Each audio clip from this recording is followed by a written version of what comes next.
Bom dia. Desculpe o atraso.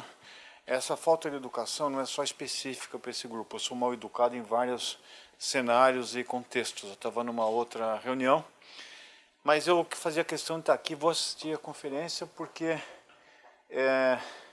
esse grupo Cronos é um dos grupos que a gente quer dar maior desenvolvimento dentro do EA. Quer dizer, o EA vai apoiar esse grupo Cronos. O grupo Cronos não é do EA, ele é muito mais do que o EA, mas o EA vai tentar dar as melhores condições, porque eu acho que a partir daí, se eu falar de um pouco de vista mais egoísta, né? O mais pessoal, eu acho que o grande desafio na área de saúde hoje é a gente formar menos houses e mais doutores Kildares, né? Se a gente for dividir a medicina de forma mais, como patologista, a gente gosta de classificar as coisas. Tem uma fase, acho que hipocrática, né, que você ficava à beira do leito, a medicina à beira do leito. Depois você tem uma fase teórica, onde você lia o Galeno durante séculos sem que nada fosse mudado.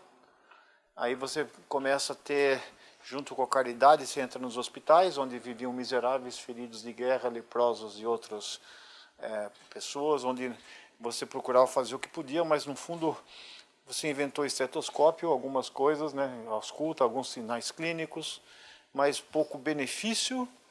Aí você entra numa medicina da comunidade, onde as coisas vêm pela água primeiro, depois de um tempo chegou através de insetos, e aí se evolui para uma medicina do laboratório, que é mais ou menos o que a gente está vivendo hoje. Cada vez se hipertrofia mais o laboratório, e a gente acaba formando houses. Só que Descartes não matou Deus. Ele mudou de endereço. Então, quando aparece uma pessoa de avental branco no final de domingo, dizendo que uma célula-tronco vai fazer cego enxergar de novo, coxo andar, tudo que o Espírito Santo fazia, nós estamos indo no mesmo andar da nossa psique, que é a integridade do ser humano. Nós precisamos entender, na hora que você fica doente, tanto que o poder de transformação de uma UTI é equivalente a de Paulo às portas de Damasco. Você endireita a sua vida na hora que você bateu na trave, só que a gente não consegue entender. Não consegue, nós, profissionais de saúde, não sabemos entender o homem na sua inteireza. E a história das doenças, a história da visão da medicina, ela é fundamental para ser ensinada ou exposta aos futuros profissionais de saúde. Então não adianta você chegar num profissional de saúde e descontextualizar as humanidades da saúde. A antropologia médica está aí para mostrar para isso, né? O ensino de múmias, a forma como os laços sociais afetivos ajudaram a manter a vida nas pessoas que viviam em comunidades, em lugares mais remotos. As redes de solidariedade estabelecendo frente ao sofrimento e às vicissitudes. Então, eu acredito que se você colocar como fio condutor a saúde e como, quer dizer, recuperar essas fases da medicina todas, da saúde como um todo, no mesmo pacote e centralizá-las em cima das nossas dimensões humanas, nós teremos a chance de formar médicos que tenham o seu lado house, sim, saibam fazer diagnóstico, e profissionais de saúde que saibam fazer isso, e ao mesmo tempo gente que saiba como as doenças se distribuem no espaço, no tempo, como as relações afetivas e sociais mudam, como os nossos sonhos interferem, enfim, é tudo de bom. Então, essa é a única justificativa de eu fazê-los vocês esperarem um tempo pela minha presença, para dizer da minha expectativa de que isso evolua. Que saia uma proposta, além da gente sair mais sabido depois de cada conferência, que a gente consiga coletar um conjunto de informações e definir estratégias para que a gente possa fazer um diálogo entre as ciências humanas e as ciências da saúde, porque no fundo, espírito, alma e corpo estão dentro do mesmo pacote de epiderme. Então, é por aí que a gente vai. Bom, professor Gildo, eu gostaria que você fizesse a apresentação da nossa convidada e, ao mesmo tempo, eu queria agradecer demais o fato da gente poder estar tendo no IA um evento com essa característica. Muito obrigado. Obrigado, professor Paulo Saldiva. Nós esperamos corresponder às suas expectativas.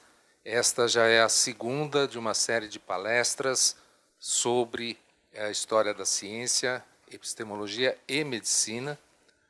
A primeira foi sobre saúde pública, temos essa de hoje, e ainda no primeiro semestre temos já mais duas anunciadas, que serão uma sobre a história do HU, Hospital Universitário, e outra sobre os mosquitos, exatamente, com o professor Jeffrey Lesser. Todas já confirmadas, e nós pedimos para vocês não esquecerem de deixar os seus dados de e-mail para nós entrarmos em comunicação e avisar os detalhes dessas próximas palestras. Também tivemos aqui na semana passada um encontro muito rico entre grupos que fazem pesquisa em História da Ciência e da Técnica na USP.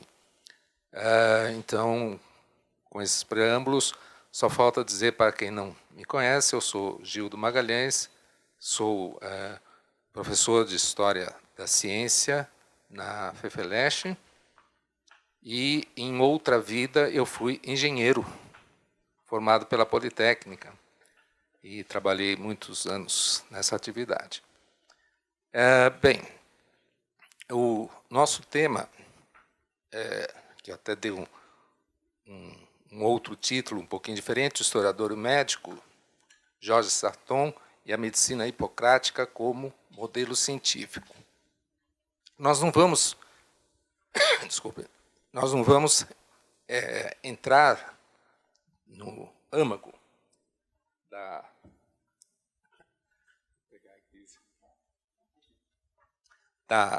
medicina hipocrática.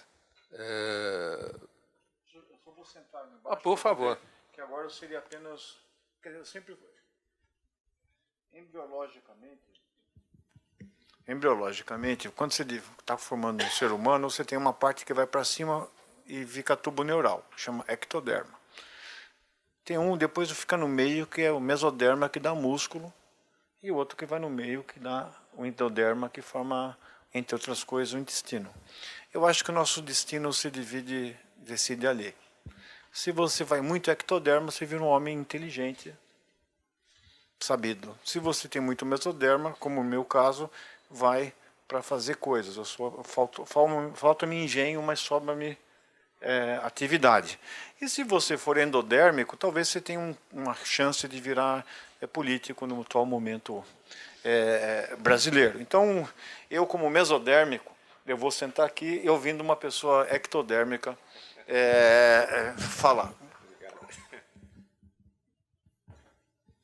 Bem, então, eu tenho muito poucas transparências, eu vou mais conversar com vocês sobre quem foi o Jorge Sarton e como ele tentou utilizar a recém-criada história da ciência no início do século XX para, através do Hipócrates e do corpo hipocrático, lançar uma espécie de modelo de ciência. Então, inicialmente, Jorge Sarton foi um belga, nasceu na cidade de Ghent, na Bélgica, em 1884, e ele foi um dos principais responsáveis pela institucionalização da história da ciência, e isto ele fez depois de se graduar em Química na Bélgica, e depois ele fez ainda o doutorado, mas em Matemática, que ele terminou em 1911, na Bélgica também. Com a Primeira Guerra Mundial, ele achou melhor emigrar, e depois de perambular por alguns lugares, acabou parando nos Estados Unidos, e lá ele foi o professor de História da Ciência em Harvard. Não existia a cadeira de História da Ciência, mas ele já tinha trazido uma espécie de bagagem que facilitou com que ele fosse aceito. Então, essa é uma imagem do Georges Sarton, nessa época em que ele se tornou professor de História da Ciência em Harvard, e ao lado, depois que ele morreu em 56, morreu em Massachusetts, nos Estados Unidos, foi criada a medalha George. Os americanos falam Sarton, né? Mas eu ainda vou falar Sarton, porque ele era de origem de fala francesa. E esta é a medalha mais prestigiosa que há, criada exatamente para homenagear pessoas que se destacaram no campo da história da ciência. O Sarton começou a dar aulas e sentiu a necessidade de ter uma bibliografia que até então estava muito esparsa e era principalmente em língua alemã ou francesa sobre a história da ciência. E o projeto dele foi totalmente ambicioso. Ele se propôs a escrever a história da ciência desde a antiguidade até o século XX, na época em que ele vivia.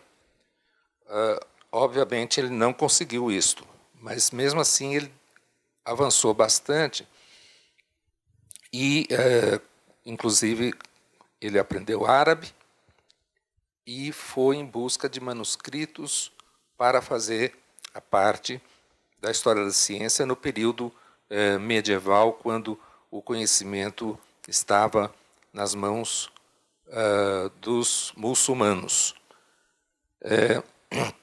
Então, ele conseguiu muitas informações sobre a ciência islâmica, mas, na verdade, ele só conseguiu completar da antiguidade até o século XIV.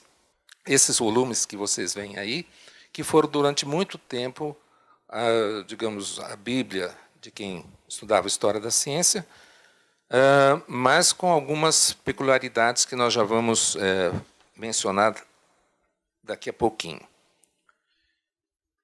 Então, ele foi para os Estados Unidos, em 1915 ele estava lá, e ele fundou, com um outro americano chamado Lawrence Henderson, uma sociedade, a History of Science Society, nos Estados Unidos, porque ele queria um grupo para apoiar uma publicação de história da ciência que ele já tinha começado a fazer quando morava na Bélgica. Esta publicação ele deu o nome de ISIS, ou ISIS, como se fala no mundo anglo-saxão. E Isis era exatamente a deusa egípcia associada tanto com a ciência como com a medicina. Então, essa publicação teve o número 1 em 1912. E ela vem sendo feita ininterruptamente até os dias de hoje. É a publicação não mais antiga, porque outras revistas tinham até antecedido a ISIS, mas ela é a mais antiga em publicação contínua. A sociedade que ele fundou, a Sociedade de História da Ciência, History of Science Society, é atualmente a maior dessas sociedades no mundo todo. Nós temos aqui, desde a década de 1980, no Brasil, a SBHC, Sociedade Brasileira de História da Ciência, que seria, digamos, a congênere. Mas, como eu falei, a ISIS, através da History of Science Society, é a mais influente, mais lida revista, de maneira que você não tem nenhum profissional que faça pesquisas que não leia ou consulte, pelo menos, esta ISIS. ela tem 4 edições por ano. E tem artigos variados sobre história da ciência e a sua influência cultural. É assim que ele colocou o objetivo da revista logo que ele a fundou. História da ciência e a sua influência cultural. E também é claro que existem dezenas de revistas internacionais de alto padrão, mas a ISIS tem uma característica. Ela tem discutido questões metodológicas e teóricas do campo da história da ciência. Então, um exemplo recente disto é a discussão que eles travaram em torno de um manifesto da história, History Manifesto, que foi feito por 2 professores americanos de história, não de história da ciência. Mas esse manifesto, ele, de certa maneira, parodia o manifesto comunista de Marx e Engels, porque ele fala que tem um espectro que está assustando o mundo, que é o espectro da história da curta duração. A microhistória, aquela que se volta para acontecimentos muito localizados no tempo e no espaço, e justamente esse manifesto da história reivindica a volta de uma história de mais longa duração para que os historiadores voltem a ter uma relevância que eles dizem que foi perdida junto ao público leigo. Então, eles fizeram um censo de quantos historiadores têm ligados como assessores à Casa Branca e aos órgãos do governo dos Estados Unidos e chegaram à conclusão que a situação era muito mais brilhante, por exemplo, na época do Kennedy. E é claro, não é só em história da ciência que era muito mais brilhante a situação. Mas então, só para vocês terem uma ideia, a ISIS convidou uma série de historiadores e historiadores da ciência para perguntar se esse manifesto teria alguma aplicabilidade no caso da história da ciência. E isso aí é uma discussão muito interessante. Além disso, eles fazem resenhas de obras lançadas em história da ciência, e são resenhas feitas com muito critério, muito alta qualidade, densidade, em geral, falando dos prós e contras dessas novas publicações. Muito bem. Então, isso foi uma parte do trabalho do Sarton nos Estados Unidos. Mas ele não se satisfez ainda com isto, e em 1936 ele fundou uma outra revista, a Osiris. E a Osiris já é uma publicação que é anual. E, atualmente, ela é só temática. É um grupo que é escolhido pelo tema que eles querem abordar, e esse grupo é quem escolhe os colaboradores para aquele determinado tema. Mas é interessante porque o primeiro número da Osiris foi a tese de doutorado de um estudioso que depois se tornou muito famoso, que é o Robert Merton, um sociólogo americano. E a tese do Merton era sobre a ciência, tecnologia e sociedade na Inglaterra do século XVII. Ele fez um apanhado de como os cientistas também tinham uma espécie de inclinação weberiana.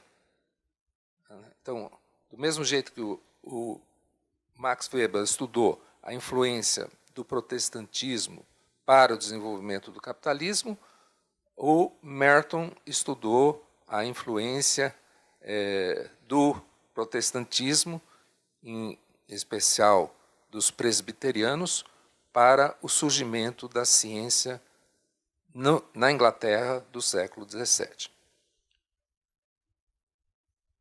Mostrar para vocês só um pouco do aspecto. Esse é um número da ISIS.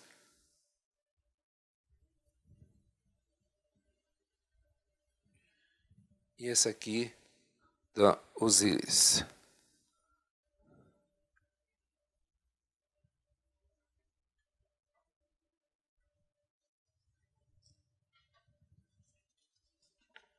Por incrível que pareça, a USP não assina essas revistas. Mas eu assino. Tem. Bom, agora vamos falar ainda um pouquinho sobre o Sarton, historiador da ciência. Ele tinha uma base que nós, historiadores, chamamos de positivista. Ele se formou numa época em que a França tinha conseguido fazer a sua primeira cátedra de História da Ciência, que tinha sido reclamada 60 anos antes pelo Comte, o filósofo do novo positivismo do século XIX. Então, isso acabou impregnando a visão dos historiadores em formação, principalmente através de um professor que ficou muito famoso, que é o Paul Tannery, lá em Paris.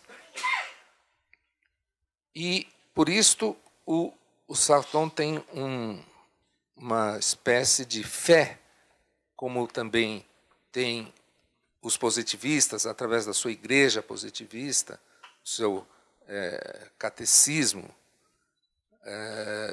Então, essa vertente mais para o lado até religioso. E, para ele, a ciência tem uma finalidade, que é desenvolver o pensamento humano e servir à humanidade.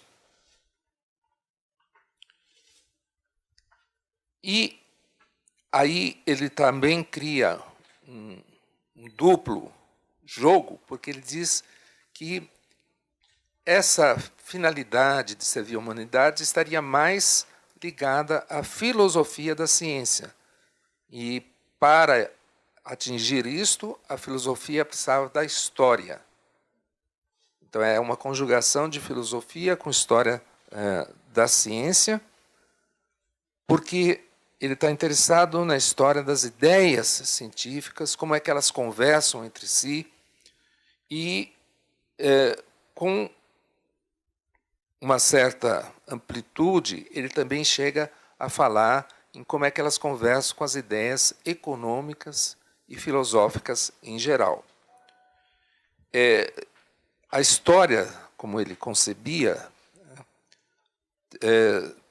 explicar tudo, absolutamente todos os fenômenos, através da história da ciência, teria uma amplitude, obviamente, desmedida. A menos que ela se restringisse a só fornecer uma visão geral da história, do conjunto da história. É bem verdade que o Sarton tinha uma erudição invulgar, mesmo para a época dele. E aqueles volumes que são a introdução à história da ciência são uma demonstração disto. Nesses volumes é que nós vamos encontrar a discussão dele sobre Hipócrates e o corpo hipocrático. Mas a crença do Sarton é que a história das ciências é a única disciplina que é capaz de mostrar que existe progresso.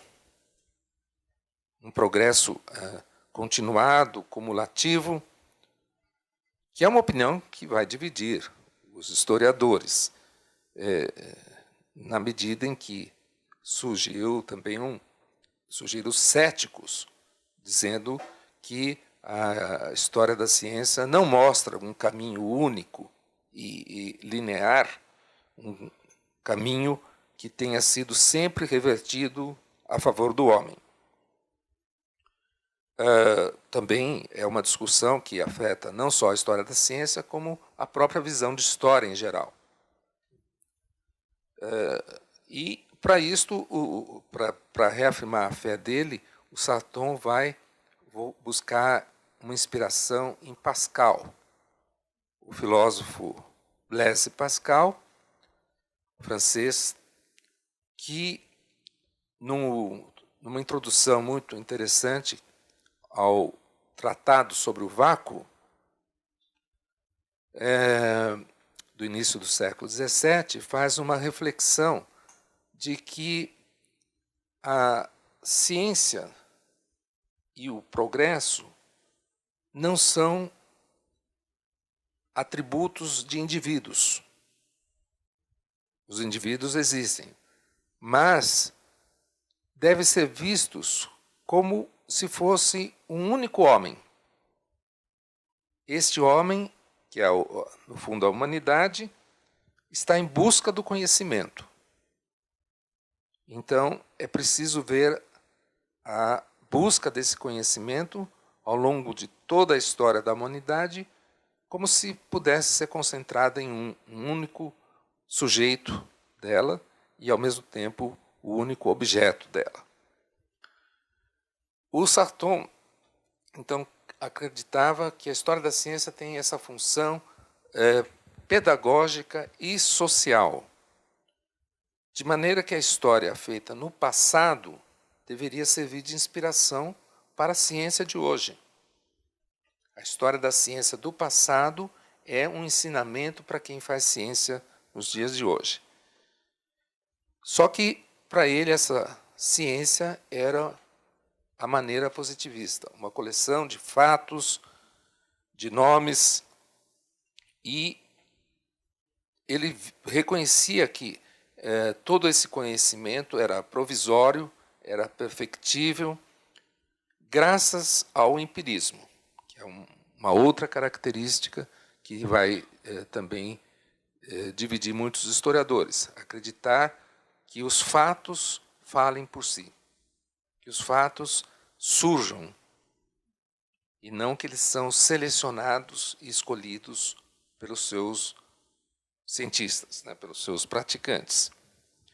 Então, de certa maneira, ele foi classificado como um historiador internalista, que vê a história da ciência surgindo da busca interna, do aperfeiçoamento do conhecimento. E por isso ele vai fazer uma história de grandes feitos, grandes homens. E um historiador americano, Pynson, que veio aqui, inclusive, nos dar uma palestra tempos atrás, dizia que o Sarton tinha uma simpatia claramente positivista, mas ele tinha uma sensibilidade vitoriana. E o Sarton via na ciência platônica, aquela recomendada nos diálogos de Platão, os temas da verdade, da beleza, da justiça. E é aí que vai o Sarton fazer a sua história da ciência, na convicção de que o historiador deve defender são esses valores: verdade, beleza, justiça. Mas o Sarton, ao mesmo tempo, tinha uma simpatia enorme pelo socialismo, pelo feminismo. Ambos assuntos de momento no início do século XX. E comprovadamente, o Sarton deu lugar para muitas mulheres ingressarem como professoras de História da Ciência em diversas universidades. E ele tem, além disso, uma outra visão dos benefícios que a ciência tem que ter e que a história da ciência tem que traduzir. É que a ciência é uma pacificadora. Ela traz a paz entre os homens, porque ela deve ultrapassar as divisões que existem entre as nações, entre as raças, as religiões, e, portanto, superar os antagonismos que levam à guerra. Então, uma ciência democratizante e internacionalista é que seria capaz de lançar uma ponte entre a cultura humanística e a cultura tecnocientífica. O Sarton tem sido acusado de ter uma visão que é pouco histórica e talvez eurocêntrica demais. E o ceticismo posterior dos cientistas tirou da ciência e da história da ciência esse caráter deontológico, ético, de busca de valores. E esse relativismo cultural que recusa ao progresso da ciência uma avaliação positiva já apresenta sinais de cansaço, até mesmo aqui na USP. Isso tem levado a um clamor para que se devolva a esse campo histórico, a história da ciência, uma orientação que, sem cair por um idealismo ingênuo, dê mais atenção para se humanizar as ciências. E essa era, basicamente, a campanha pregada pelo Sarton. E é interessante que ele, apesar de fazer essa história de grandes nomes, grandes feitos, ele acabou sendo um adepto daquilo que os historiadores da ciência chamam de continuismo. Ou seja, a história não é feita só pelos grandes nomes. Quer dizer, isso ele expressou com uma imagem que é a da escada. Então, ele dizia que, se você olhar a história da ciência de longe, você vai ver essa escada com degraus, e nos degraus você vai encontrar Arquimedes, Hipócrates, Galileu, Newton.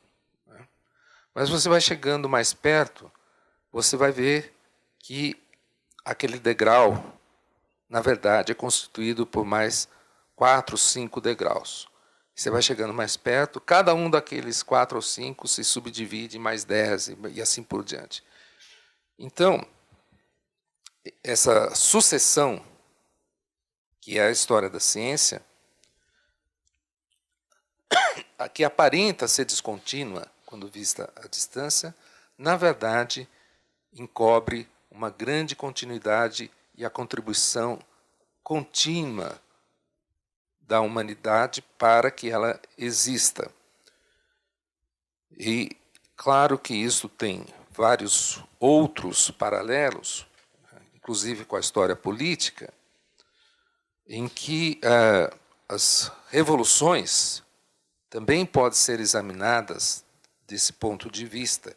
Ou seja, se parece que as revoluções são feitas de saltos, ou até mesmo, como se fala, de saltos quânticos, uma quantização, quando se olha mais de perto, começa-se a perceber que, embora ao longo do tempo vai tudo mesmo mudando, isto não elimina um certo continuismo. Esta posição do Sarton é importante também para a análise que ele vai fazer da medicina hipocrática.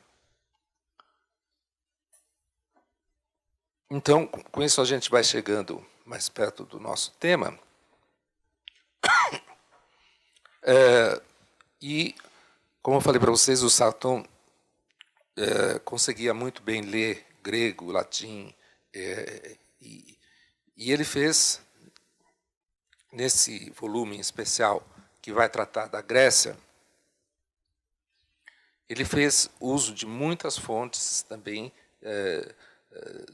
do Hipócrates e de interpretações do Hipócrates que eram muito correntes na França e na Alemanha. Então, através do que ele escreveu, nós já podemos ter uma ideia de como era a medicina grega nos séculos V, IV, III a.C., em que o médico pertencia à classe dos artesãos.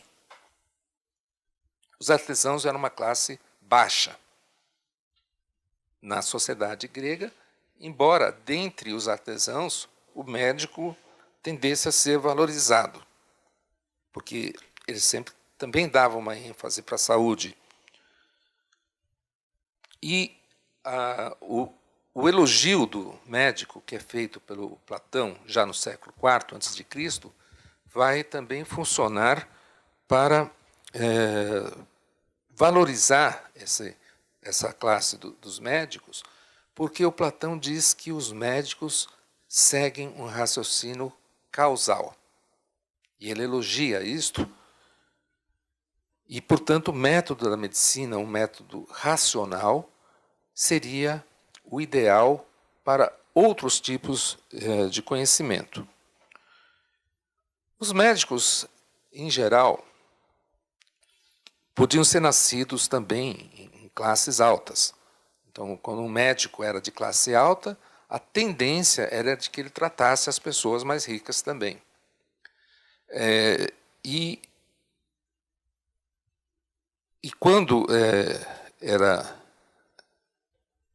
esse o caso, ele recebia honorários por isto. E os assistentes dele, desses médicos mais qualificados, né, poderiam atender os metecos, que eram os estrangeiros residentes na cidade ou outras pessoas de classe mais baixa. E aí não havia regras fixas para serem médicos pagos ou não. Possivelmente, eles eram pagos na medida do possível e do reconhecimento pela cura que eles conseguiam fazer. Mas só que os pobres não tinham nada dessas oportunidades. E isso explica também a popularidade que vieram a ter alguns locais na Grécia e na Magna Grécia, chamados de Asclepions, que eram templos devotados ao deus Asclépio da medicina, e, além de locais de culto, eram também onde médicos ficavam nas portas do templo, atendendo já quem quer que chegasse lá. Não era o SUS ainda, mas um pouquinho nessa linha, né? Outra característica dos médicos é que eles eram itinerantes. Eles não ficavam, em geral, fixos por muito tempo em um lugar. Eles circulavam de cidade em cidade e, na tradição que o Sarton vai estudar, ele diz que os médicos se apoiavam muito na observação. Mas aí, junto com esses, digamos, fatos observados, entravam as explicações racionais. Essa aliança de prática empírica e razão esteve ameaçada por volta do século V, um pouco antes do Platão, quando a população começou a enfatizar a magia e os feitiços.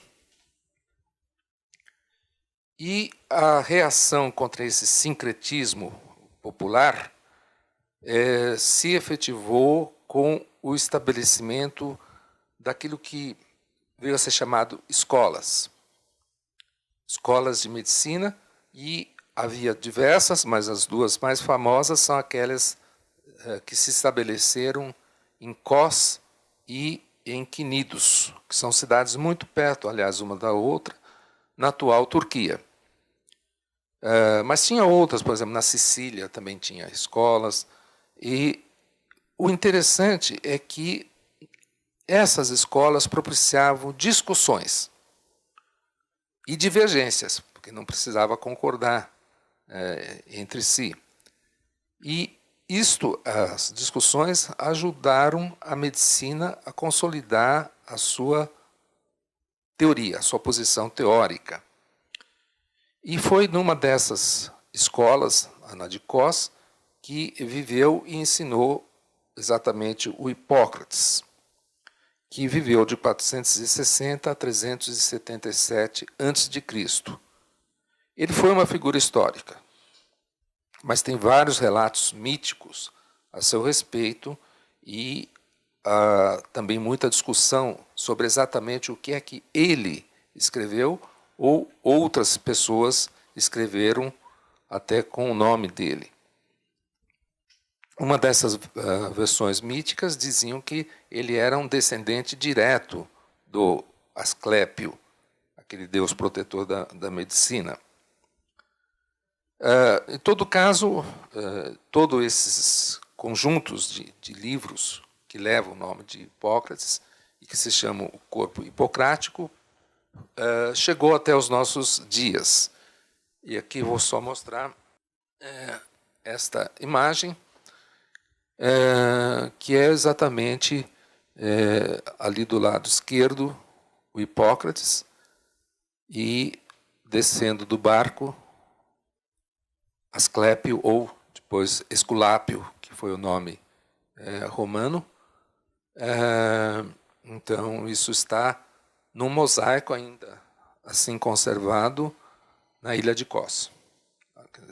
Do Asclépio mesmo só existem as ruínas, mas esse mosaico se conservou.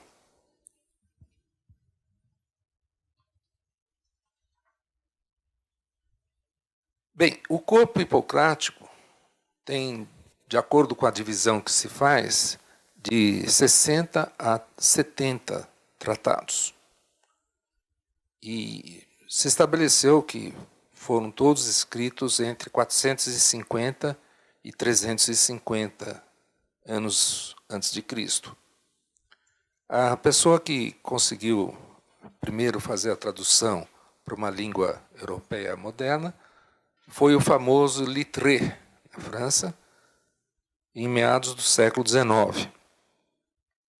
Além desse famoso juramento de Hipócrates, que todos os médicos ainda praticam quando se formam, os livros mais conhecidos da coleção se chamam Medicina Antiga, Ares, Águas e Lugares, o livro de prognósticos, Regime em doenças agudas, epidemias, ferimentos na cabeça, cirurgia, fraturas, articulações, instrumentos de redução, aforismos, lei, úlceras, fístulas, hemorroidas e a doença sagrada. Esses livros já foram impressos no Renascimento como um conjunto. Esse aqui é um frontispício da primeira edição renascentista, com texto em grego e em latim, na tipografia do Aldo Manúncio. Muito bem. O Sarton fez um estudo bastante erudito de todos esses 70 livros, e ele faz uma apreciação crítica de cada um deles, e também foi atrás dos comentadores, tanto antigos quanto medievais, de cada um desses livros.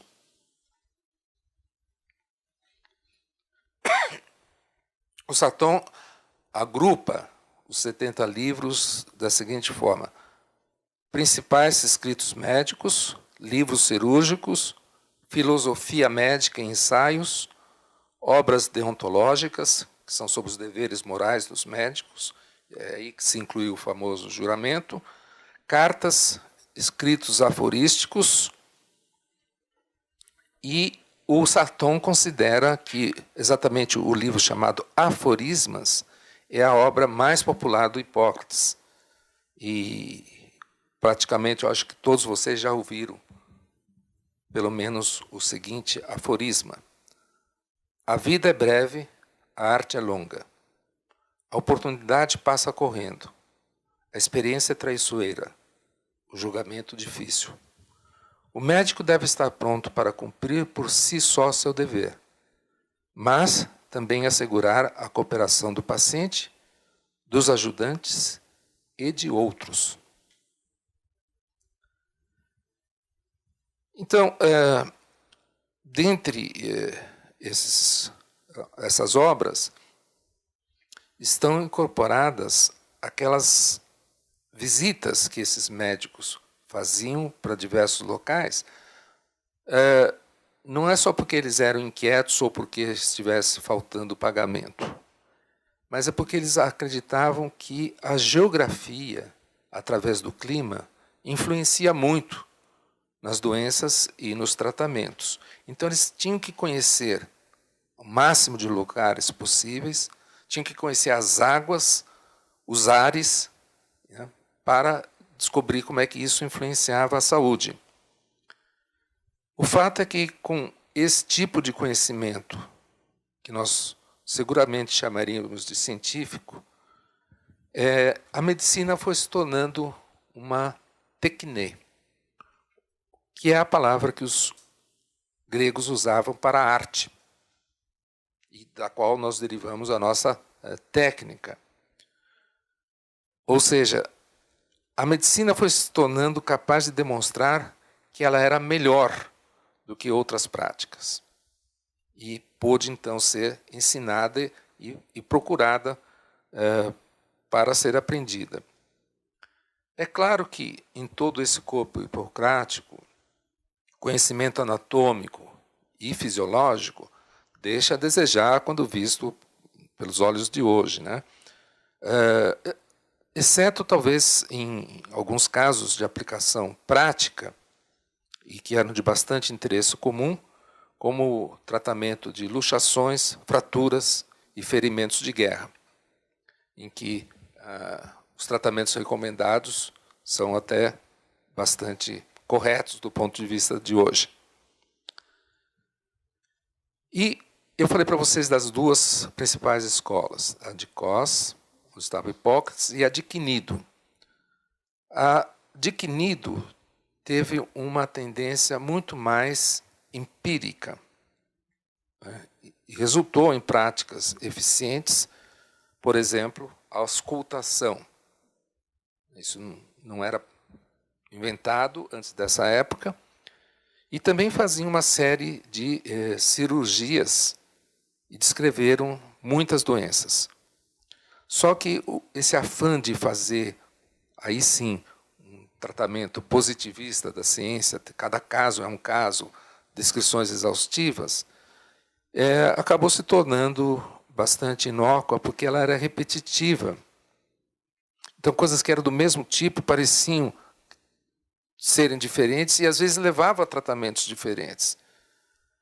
Então, eles não buscavam uma generalização.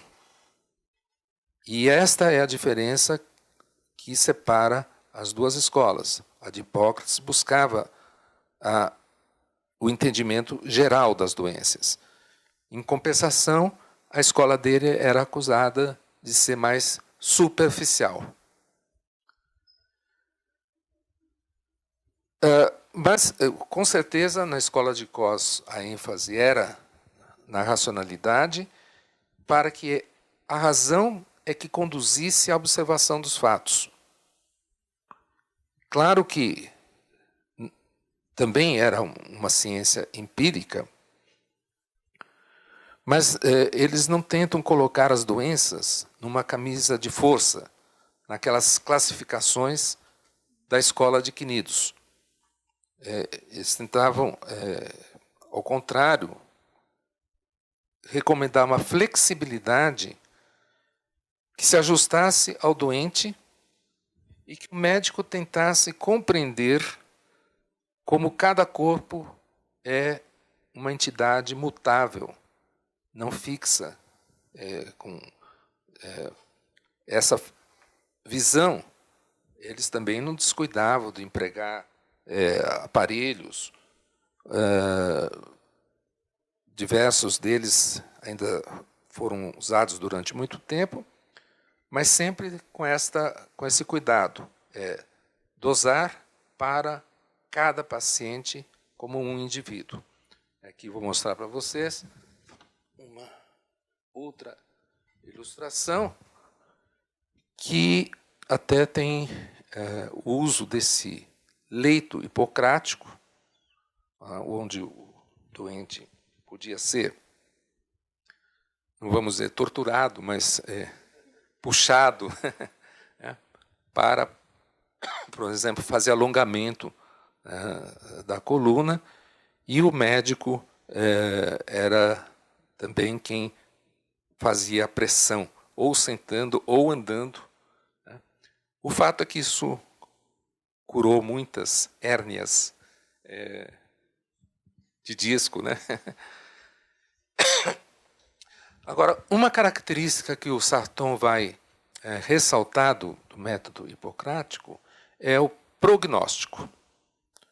E o prognóstico não é uma expectativa automática de que vai acontecer isso ou vai acontecer aquilo, mas um pensamento que se revela bastante complexo, que é associado aos sintomas e à evolução dos sintomas. Então, para ser efetivo, o médico deve fazer um prognóstico e acompanhar o prognóstico e mudá-lo até achar aquilo que o Hipócrates chamava o momento crítico de cada doença. E só então decidir pelo que era muito importante na época, que era recomendar um regime alimentar que fosse, então, o mais eficiente para a cura naquele momento. E, junto com essa capacidade de prognóstico, o Hipócrates mandava que o médico fosse conhecer o local onde vivia o doente, a casa dele. Quais eram os seus hábitos, no que é que ele se ocupava. Tentava, inclusive, fazer uma anamnese dos pensamentos que o doente costumava ter. No que ele costuma pensar? O que é que fica preocupando? Se ele dormia bem, se ele sonhava sonhos que fossem significativos. Procurava ver quais eram as palavras que o doente utilizava. Inclusive para poder se comunicar direito com o doente. Quais eram os modos do paciente? Ele era sem educação? Ele era afável? Enfim, todas essas preocupações que a gente poderia dizer que chegam até o plano sociológico da doença, chegava ao ponto de admitir que o doente se comportaria diferente de acordo com o regime político em que ele vivesse. Se fosse um governo mais liberal, ou se fosse um governo despótico, a reação seria diferente. Ele não conhecia o Brasil de hoje, claro, né? E outra característica do ensinamento hipocrático é usar a experiência passada para registrar os fracassos, os sucessos também. Mas era muito importante dizer aonde que tinha falhado. Então, essa humildade que o médico deveria ter e o espírito de ser útil para o semelhante são características que se refletem no conhecido juramento hipocrático.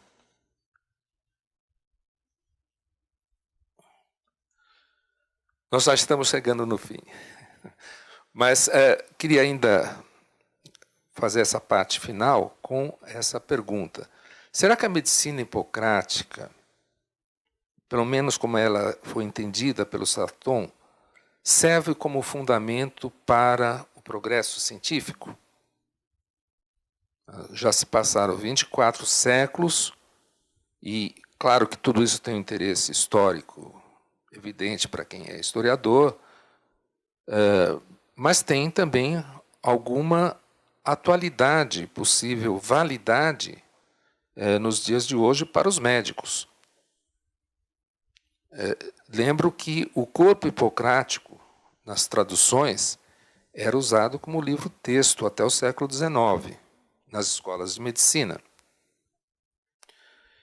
E, de certa maneira, desde aquela tradução ainda positivista, feita pelo Littré, do Hipócrates para o francês, e passando por historiadores da ciência mais atuais, como Canguilhem e outros, tem havido uma discussão sobre a possibilidade do corpo hipocrático ser o fundador da nossa ciência ocidental, pelo menos tanto quanto se associa com obras também fundadoras, como os elementos de Euclides, na matemática, que também é, muito provavelmente, uma obra coletiva, assim como a do Hipócrates.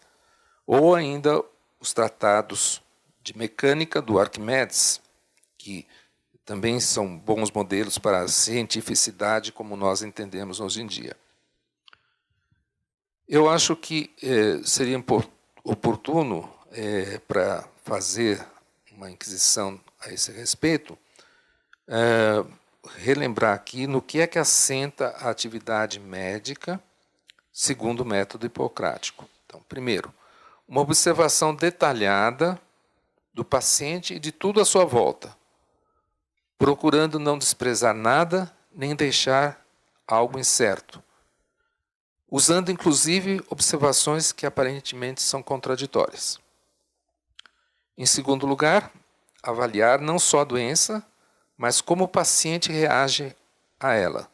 O seu modo de vida, as características ambientais, os hábitos locais, inclusive as dietas, que incluem não só a parte alimentar, mas todo o regime de vida. Quer dizer, para os gregos, quando eles falavam regime, era não só a comida. Estudar a fala, os modos, pensamentos e sonhos do paciente e trabalhar uma parte que hoje claramente a gente liga com a psicologia do paciente. Mas já na época do Hipócrates, ele enunciava sinais disso que nós chamamos de ansiedade, depressão. Então, a característica psicológica com certeza fazia parte. Terceiro lugar, registrar fielmente a evolução do paciente, mesmo que o tratamento fracasse, pois isto irá contribuir em futuros prognósticos da mesma doença. E, por último, ajudar a própria natureza, dando condições propícias para que o doente possa naturalmente restaurar suas forças, chegando naquilo que eles chamavam a justa medida, onde não há excessos. Se isso não for possível, que pelo menos o médico não atrapalhe o processo natural. Claro que isso também poderia gerar um certo tipo de imobilismo, né, passivo, terapêutico, mas, como mostrei aqui nessa gravura, né, o uso de cirurgia e de aparelhos também exigem, claro, uma intervenção ativa do médico. Um intelectual bastante conhecido na filosofia, chamado Werner Jäger, um alemão, foi colega e amigo do George Sarton em Harvard. E justamente o Jäger, que escreveu um livro monumental, que, se vocês tiverem oportunidade, recomendo que leiam, chamado Paideia. O Jäger diz que a medicina hipocrática é o berço da ciência ocidental. Inclusive, nesse livro, Paideia, tem um capítulo chamado A Medicina Grega como Paideia. Paideia é exatamente o conceito que está por trás da educação que se dava aos gregos. E, para o Jäger, essa paideia na antiguidade é que levou a medicina a evoluir daquilo que era no começo apenas ligado à ginástica e à dança para um encontro e um diálogo com a filosofia. Foi isto que criou as condições para as generalizações teóricas e para os raciocínios causais. E sempre também levando em conta o conjunto, a totalidade, ou seja, uma concepção orgânica da natureza. Nada está separado de nada. Segundo Platão, o grego culto deveria ler os livros de medicina, mesmo sem ser médico praticante, mas Platão dizia que a especialização excessiva seria incompatível com a formação livre do cidadão.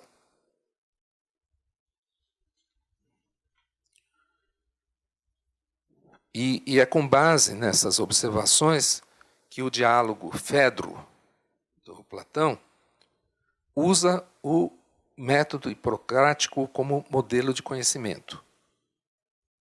Na verdade, o Platão quer ilustrar uma doutrina que já estava tendo autoridade na cultura grega, que é a dele mesmo. Né? O método platônico de filosofar é exatamente fazer esses diálogos e pensar na totalidade. Então, de certa maneira, em Sarton e também nesse colega dele, o Jäger, há um bocado dessa veneração aos grandes nomes da ciência, que, como eu falei, é típico do positivismo. Eles também foram acusados, os dois, de serem, por demais, eurocêntricos, porque eles vinham os europeus, e aí, por extensão, os norte-americanos do Grande Irmão, como os descendentes dessa sabedoria grega. Mas, na verdade, lendo essas obras, em nenhum lugar se fala do famoso milagre grego, né? Mas nós que lidamos com a história da ciência sabemos que esse é um momento na história da humanidade em que exatamente esse progresso se acumulou de tal forma que, independentemente de serem pessoas brilhantes, né, pôde fazer uma síntese muito proveitosa do conhecimento da época. Ainda, finalizando a avaliação que o Sarton fez da anatomia hipocrática, segundo o Sarton, esta era muito rudimentar. A fisiologia, em geral, continuou dependendo daquela famosa teoria dos 4 humores, flegma, sangue, bile negra e a bile amarela, que era combinada com aquela outra teoria dos 4 elementos, fogo, água, ar e terra, e ainda o outro quadrado, que é das 4 qualidades, seco, úmido, quente e frio. Os hipocráticos, ao fazer a prognose, buscavam aquele equilíbrio corporal e mental. E eles sabiam, e isso é um ponto positivo para o Sarton, eles sabiam reconhecer o contrário, o desequilíbrio que era representado pela febre. E o Sarton diz que o caráter científico dessa medicina vai aparecer na terapêutica, pois ele considera que, por um lado, a prática hipocrática era capaz de fazer autocrítica e buscava sempre assegurar essa paz espiritual e corporal do paciente para que o poder da natureza se manifestasse e restabelecesse o equilíbrio, acabando com a febre. Então faz parte da cura hipocrática essa revigoração da alma. E aí é que entra o auxílio representado pela dieta mais adequada e uma coisa que ainda está na raiz de toda essa medicina, que era a prática de exercícios moderados, como a caminhada. A climatologia médica, quer dizer, essa busca dos ares e das águas mais benéficos, seriam, ainda hoje, para o Sarton pelo menos, algo desejável e útil para a cura. Então, podemos ir encerrando, enfatizando que uma grande característica da medicina grega, e ilustrada bastante fortemente pelo método hipocrático, é a busca da generalidade. Isso acontece em todos aqueles outros tratados que eu mencionei, que nem são de medicina, como, por exemplo, a geometria euclidiana. É uma geometria generalista. Ela não busca resolver casos particulares, busca o geral. A solução para um triângulo não depende da medida dos lados. Ela é super geral. E ciência, nesse contexto, é essa acepção clássica de juntar razão com experiência, mas isto eu acho que escapa, inclusive, daquele âmbito mais positivista do Sarton, e mesmo pode ser adotado quando você tem ciências que claramente não permitem se fazer experiências, como é o caso da cosmologia. E o aspecto, diria, epistemológico mais importante de toda essa medicina é a exigência de causalidade. Você precisa achar causas, tudo tem causas. Isso, apesar de ser bastante batido, né, é uma das características hoje mais colocadas em dúvida, especialmente depois do início do século XX, quando a física quântica acabou se impondo, e que é uma física não causal, derrubando todo esse arcabouço que foi construído. E é justamente na parte epistemológica que a física quântica tem problemas. Não na parte dos fatos, das observações, e nem das suas aplicações, que são muito boas, como a gente está vendo aqui, né? São todas aplicações da física quântica. Consegue se descrever bem, mas não se consegue entender por quê. Bom, eu acho que falei bastante, mas gostaria de me colocar, então, à disposição para eventuais perguntas. Obrigado.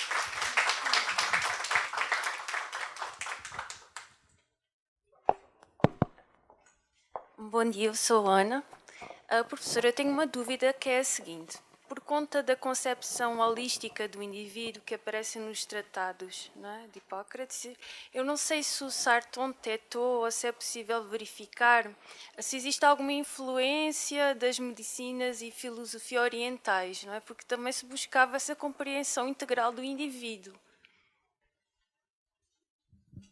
Sim, os capítulos sobre a ciência grega são colocados exatamente depois dos capítulos que o Sarton escreveu sobre a ciência babilônica, a ciência egípcia, e ele faz uma ponte entre ambos, mas ele também faz, a partir daí, as distinções mais importantes, né? Entre elas essa busca de uma causalidade racional.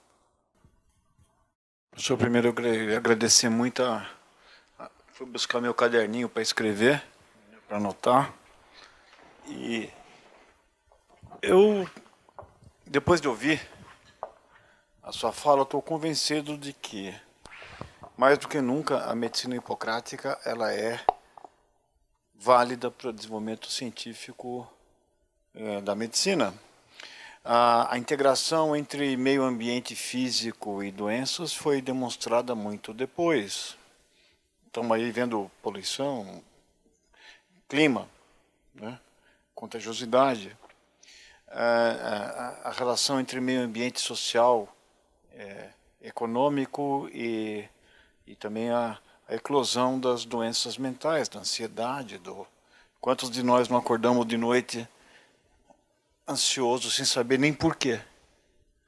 Né? Você acorda preocupado com alguma coisa, né?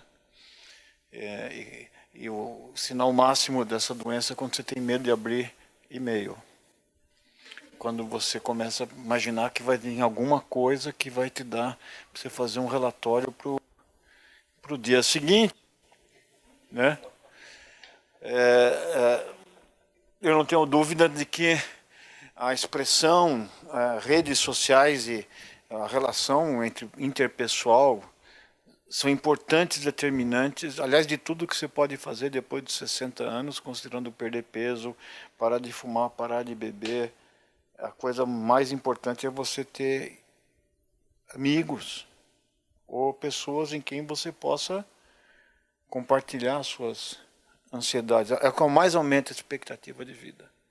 É 2 vezes mais do que parar de fumar. Então,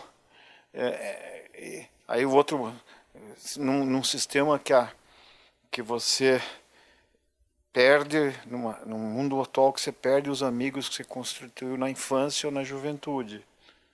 E aí você passa a ter relacionamento no trabalho. Você vai sair, vai ser o happy hour do teu grupo. Aí você se aposenta e você vai no supermercado 4 vezes por dia. Vai conversar com o jornaleiro na esquina, quer dizer, a capacidade de você se restabelecer vínculos, né? É muito importante. Aí morre o cônjuge, o outro morre logo depois, o outro veio buscar. Veio nada. Ele imunodeprimiu. Ele tem uma depressão. Quer dizer, existem alterações do ambiente psicológico e fatores mensuráveis da fisiologia humana. Assim como a beleza. Quando você entra na capela assistindo e vê aquilo, você acha que você passa indiferente?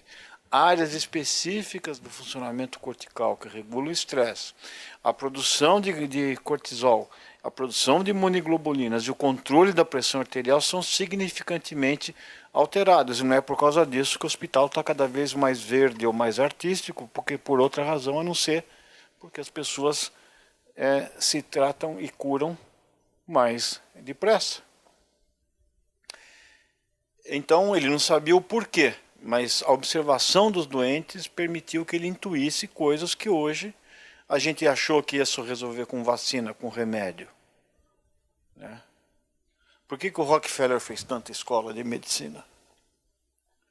Porque quando ele viu que o Edison tinha tirado o maior produto do petróleo, que era querosene para iluminação pública, e não tinha o boom do automóvel ainda, o segundo produto depois de combustível que o petróleo dá é remédio.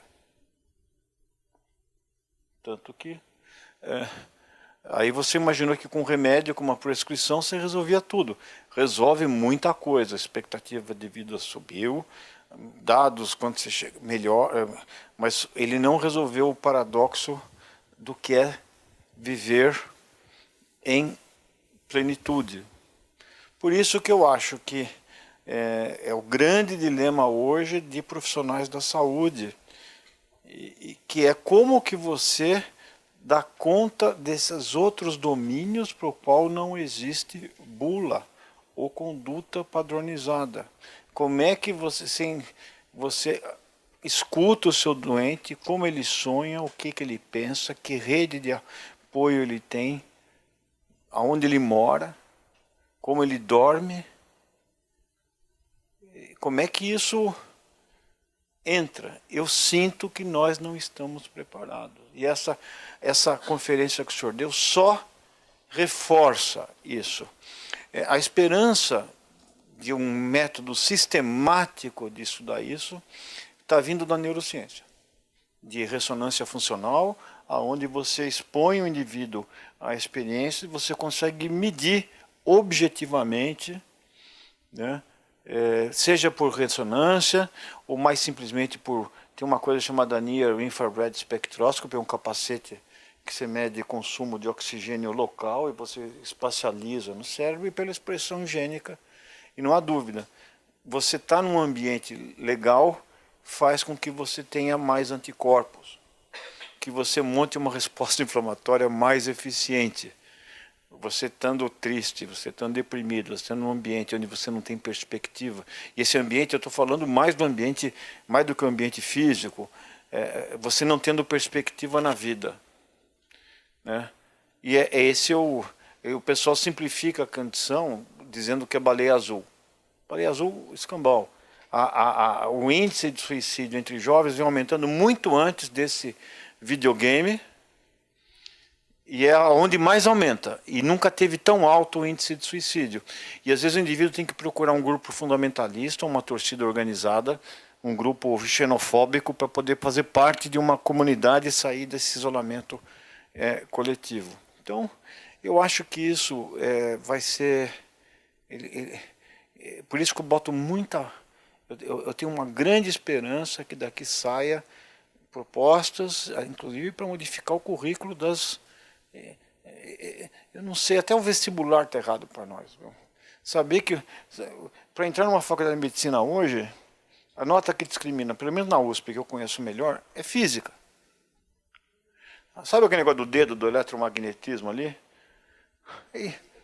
Então, eu não sei se isso é o melhor critério para definir quem é trabalhar com o ser humano, na sua complexidade. Não sei. É discutível, né? Então, eu tenho que mudar. E geralmente tem que fornecer alternativas. Na faculdade de medicina, eu não quero falar muito, mas uma das razões de suicídio, na minha turma eu tinha 75 alunos, 7 se mataram. 7. Eu acho que conviviam comigo, então tinha um estresse. Então tem um efeito devastador. Mas entre o internato e a residência. Aí quando o indivíduo entra, descobre que não era aquilo que ele tinha, né? Que ele queria. E ele investiu 3, 4 anos da vida dele para entrar ali, ele fica perdido. Só que, se a gente mostrar que nas profissões de saúde cabe todo ser humano, dá para você ser historiador, filósofo, sociólogo, bombeiro, missionário, físico, químico, até médico dá para ser. Então, eu acho que se você não abrir o horizonte dessa moçada, você não vai conseguir dar alternativa e criar um ambiente onde a gente trate o ser humano na sua integralidade. Então, o desafio é como juntar Hipócrates com Hauser. Bom, era isso que eu queria dizer. É mais uma manifestação de alegria por estar aqui. Obrigado. Não sei se eu vou falar besteira, mas não seria a primeira vez. Professor, primeiro... Fala seu nome. Meu nome? Eu sou a Rita Couto, sou da História e tenho um profundo interesse na área da medicina. Eu trabalhei com psiquiatria, né? Então, primeiro, Gildo, a doença sagrada era loucura? Epilepsia? Tá, eu fiquei nessa dúvida, que eu não sabia qual que era a doença sagrada. Mas o tempo que você estava falando sobre o método hipocrático, eu estava dizendo, o tempo inteiro na minha cabeça, é o método do historiador, né? Pelo menos, daí eu fiz a associação com Peter Gah e a questão da psicanálise, o método da psicanálise, que a gente utiliza também na história. Então, eu acho que assim, a medicina não está tão desligada da história assim, porque a gente tem que estar fazendo todo esse tipo de avaliação, né? E eu até cheguei aqui com o Francisco, eu não sei o que o Francisco acha. Você não acha? Tá. E o que você fez a respeito? Porque, para mim, assim, é o próprio método científico que você está colocando aí, e assim essa causalidade também me pareceu relativa para os gregos, porque você tinha que estar sempre em busca de uma outra causa, porque a tua hipótese inicial não necessariamente seria a solução para o problema da doença. E eu acho que é a questão da história, porque a gente, às vezes, tem teses, e essas teses têm que estar sempre sendo repensadas, elas não são definitivas, e a gente está sempre buscando novos modelos. Mas o que você acha dessa relação entre o método hipocrático e o método do historiador? Rita, a minha opinião é diferente de outros historiadores. Eu acho que a história é uma ciência. Então, ela é científica. Portanto, ela busca, sim, relações causais. E é verdade que alguns historiadores já incorporaram isto, e é bastante curioso como essa busca da causalidade entre, por exemplo, os gregos, era tão forte que até a sua mitologia é toda causal. até para explicar o mundo usando entidades, as coisas não acontecem por acaso. Elas têm todas uma motivação, seja psicológica, seja ou de outra natureza, que acaba se revelando. E é por isso que as peças teatrais dos gregos sobrevivem até hoje. Você pode representar Ésquilo, Sófocles, como se fossem questões do dia a dia atuais, porque são todas decorrências de causas, às vezes até ignoradas pelos seus próprios agentes, mas que depois vão se revelar ao longo do tempo como determinantes. É nisso que eu acredito.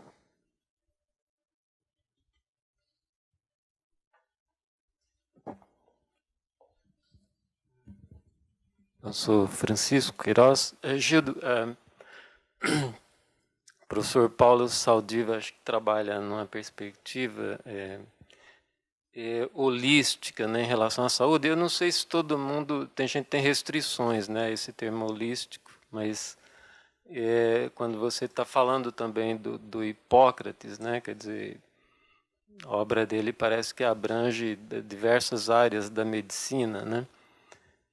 A questão ambiental, a questão psicológica, clima, nutrição, etc., né?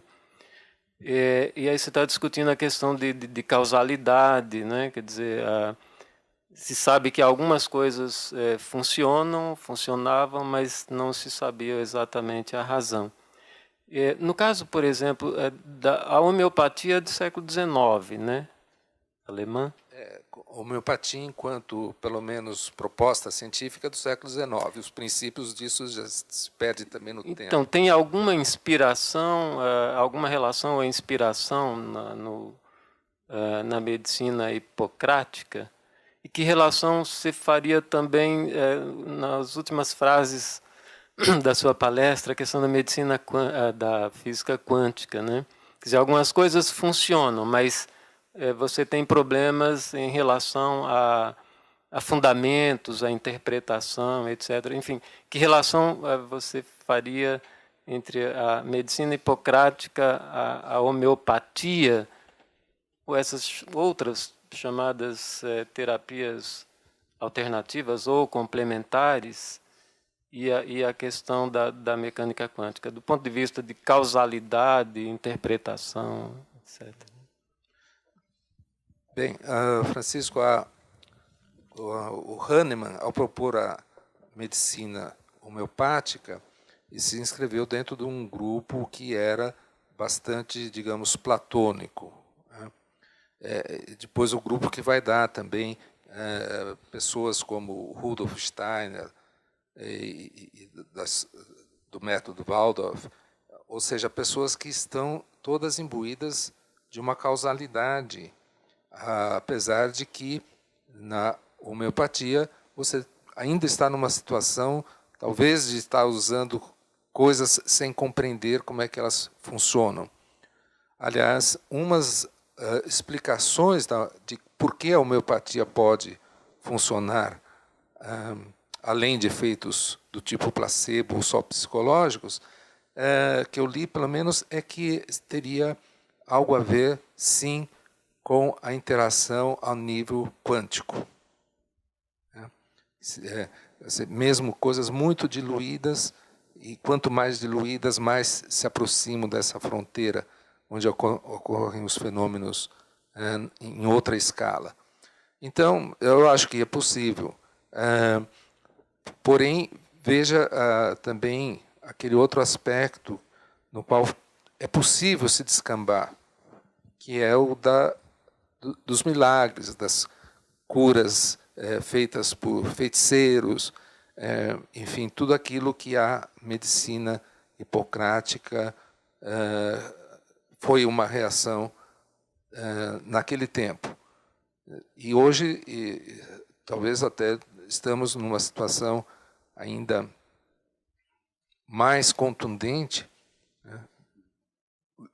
Pois quando você não consegue os recursos da rede hospitalar, de ter dinheiro para ir em médico particular e assim por diante, é frequente você apelar exatamente para essas causas ocultas, né?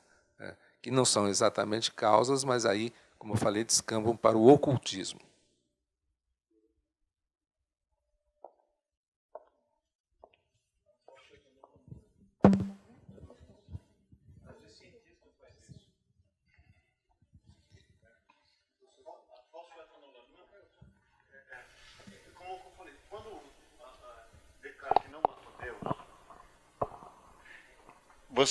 Eu acho que é tão incompreensível para um cidadão comum o discurso da fosfetanolamina. Quer dizer, você tem toda uma pessoa investida, tem um avental, né, tem um laboratório, está na USP e tem uma boa intenção. E aí ele fala que aquilo mata câncer, quando tinha um estudo in vitro e nenhuma outra novidade. As pessoas vão buscar ali o quê? Esperança. Quando você sobe na audiência do Supremo Tribunal Federal, na lei que discutia o uso terapêutico de células-tronco, você estava oferecendo alternativas para pessoas que seguramente não tinham dentro da janela de vida delas. Por isso que eu acho legal das ciências naturais, porque você humanas, é que você divide em escolas e pensamentos. Mas acho que a gente mistura tudo isso num liquidificador e põe tudo junto.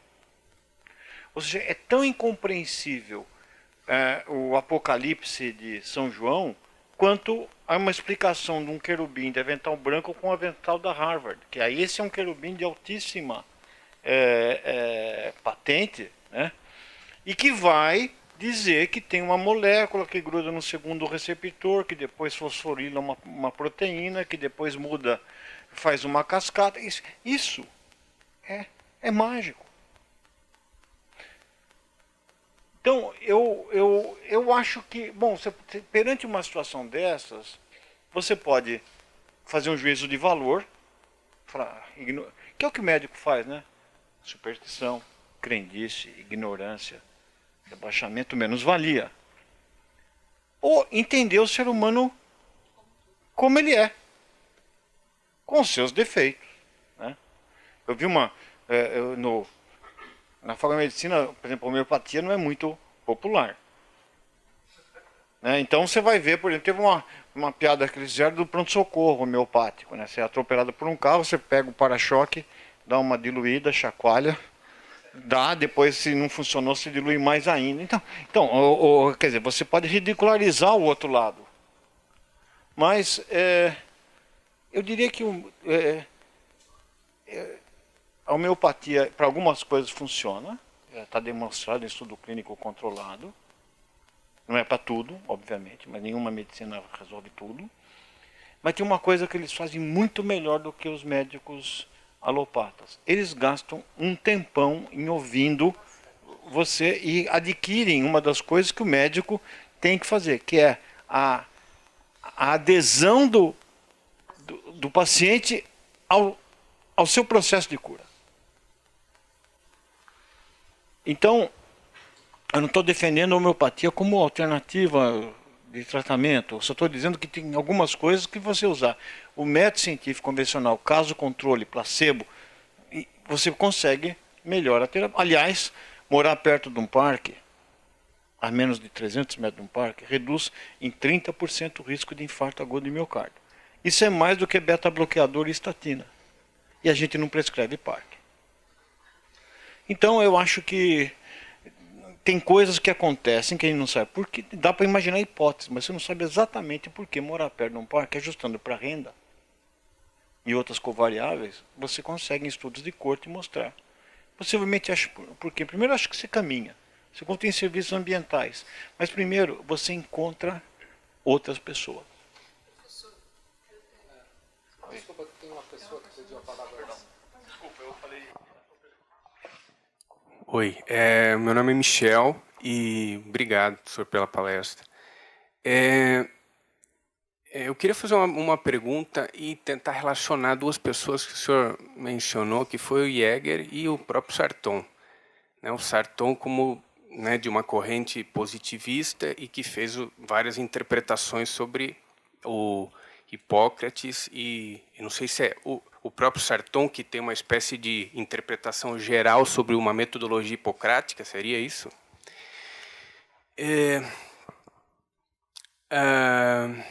Aí me ocorreu pensar um pouco o Jäger, porque eles eram contemporâneos ali, E né? colegas E colegas. Interessante. E o Jäger é um representante da corrente humanista, né? O que um mandarim alemão, né? Como diria o Ringer, né? De uma tradição bem diferente, digamos, positivista, né? Um neohumanista e tal. Que teria talvez uma outra concepção de paideia e de educação, e talvez tiraria um tipo de ideia sobre educação do Hipócrates de forma diferente de um positivista, como seria o Sarton. Será que houve algum debate assim em termos de como eles receberam, digamos, o Hipócrates, e algum tipo de divergência? Eu posso te adiantar, Michel, que os dois conversavam muito e eram muito amigos, né? Durante praticamente 40 anos, na mesma Universidade de Harvard, e eu acredito que havia mesmo muita comunhão de pensamento entre os dois. Quando a gente frisa o aspecto positivista do Sarton, isso não deve necessariamente ser visto como negativo. Há muitas coisas no positivismo que são aproveitáveis para a história e para a história da ciência em particular. A crítica maior talvez seja exatamente essa crença no automatismo dos fatos, que os fatos se impõem, né? Enquanto que uma boa parte da história da ciência tem sido utilizada para desmontar isto, desconstruir essa ideia e dizer que não, os fatos também são montados e podem ser interpretados os mesmos fatos de formas diferentes. Mas estou dizendo, isso estava muito no espírito da época. Então, não é uma desculpa, mas é procurar entender que o Sarton inevitavelmente teria sofrido essa influência. E o esquecimento do Sarton, relativamente falando, eu acredito que se deve, talvez, ao fato de que ele acreditava em valores que hoje estão considerados fora de moda. Não era o caso exatamente do Jäger. O Jäger tinha uma alta concepção da cultura e do fator educativo na civilização, assim como o Sarton. E eu acho que, então, nesse ponto, eles estavam muito de acordo.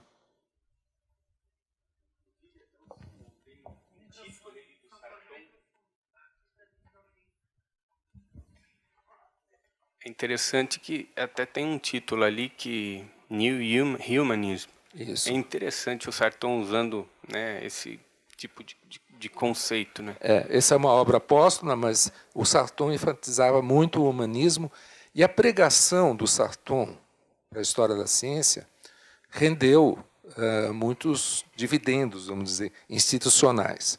Harvard foi a primeira a ter uma cátedra de história da ciência, mas logo depois se seguiram muitas outras, e certamente com muita influência do trabalho do Sarton.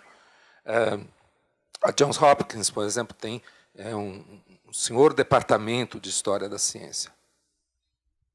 Não é só uma cadeira, é um departamento inteiro. E muitas outras universidades dos Estados Unidos também. E uma influência, talvez ainda marcante, é o fato de que o MIT, né, o famoso MIT, sempre deu atenção para a história da ciência. Os engenheiros que saem do MIT têm mais possibilidade de serem humanistas nesse sentido do que os nossos da Politécnica. que é algo que também deveria chamar a atenção dos nossos pedagogos.